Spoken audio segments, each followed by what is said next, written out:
Tearing down strongholds. That's what we're going to be doing tonight at the upper room on the Power Source. Thanks for joining us again. I'm joined tonight by someone maybe you've seen before, a special guest, right? She's usually behind the cameras running the show. Today she's in front of the camera running the show. But we definitely want her to join in too, because tonight we're talking about a really powerful, important topic for Christians, which is tearing down strongholds.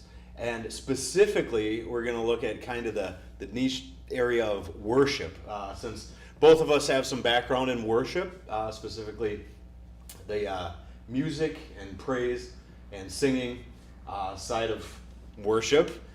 We'd like to kind of explore that a little bit and flesh it out. And I believe there are some people probably watching that are dealing with some strongholds.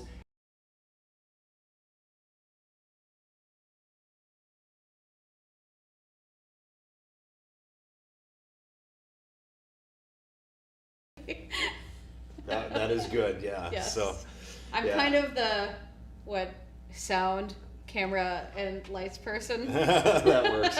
You're doing it all. So I'm doing it all. yeah, we this was kind of I'd say a God type of a message, kind of came up at the last minute. We were going back and forth about, should we do a live stream tonight or do reels of previous shows, and previous topics, since we're in between guests this week. But really felt strongly about this, and Stalled.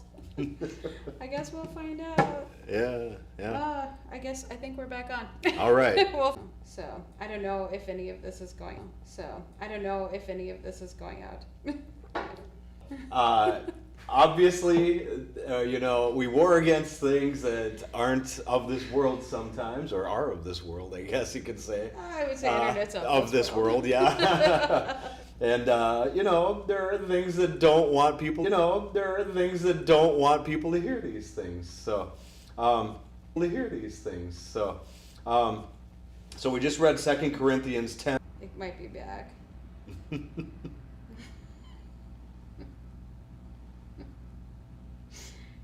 could, we might have to problem solve on the go. I think we're back again. Oh my goodness. So I think we're back. Not good. Okay. It looks like we're back again. We're good? Sorry, guys. It appears our internet is not doing too well today. Yep. We're going to try. You'll try. Yeah, she's going to continue to monitor, right? I'll continue to monitor. Yeah. And so, all right, here we go.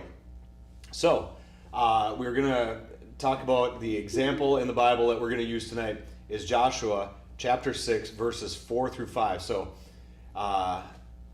here's where they're commanding how to take the city of Jericho. So, have 7 priests carry trumpets of ram's horns in front of the ark. On the 7th day, march around the city 7 times with the priests blowing the trumpets. When you hear them sound a long blast on the trumpets, have the whole army give a loud shout. Then the wall of the city will collapse and the army will go up, everyone straight in. So paints a really interesting picture, because it's not how an army would normally take a city, obviously, right? I mean, so this is, you may recall the story, which is, there's this big city, Jericho, known for its high walls. It's basically impossible to conquer as a result of those walls, is kind of the story. And God sends someone with instructions, an angel, to give instructions to them how to take the city. So first they have the army, the soldiers walk around it for 6 days, right?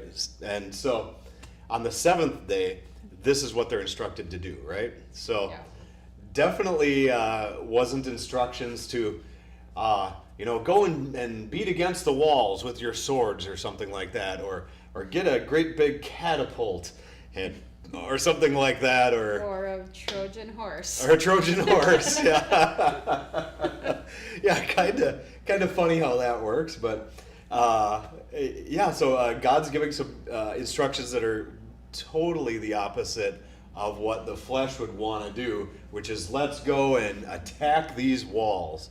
Instead, they're listening to God, so they received a message, right? Yeah. And then they're following that instruction, right? And ultimately, exactly this happens. The walls come down because they followed the instructions to a T, right?